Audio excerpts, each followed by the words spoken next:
বিভিন্ন উপজেলা থেকে আগত শহীদ আদর্শের সৈনিক প্রত্যেককে জেলা এবং মহানগর উপজেলার পক্ষ থেকে সংগ্রামী শুভেচ্ছা অভিনন্দন জানাচ্ছে। পাশাপাশি আজকের এই র্যালিকে সুশৃঙ্খল ভাবে সিলেটবাসীকে উপহার দেওয়ার জন্য প্রতিটি নেতা কর্মীকে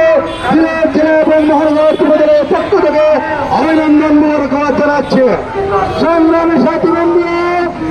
আজকের এই দিনে শ্রদ্ধার সাথে স্মরণ করে আমাদের যুবদলের প্রতিষ্ঠাতা শহীদ রাষ্ট্রপতি জিয়াউর রহমানকে এবং বিগত আন্দোলন সংগ্রামে জাতীয়তাবাদী যুবদলের যে সকল নেতা কর্মীরা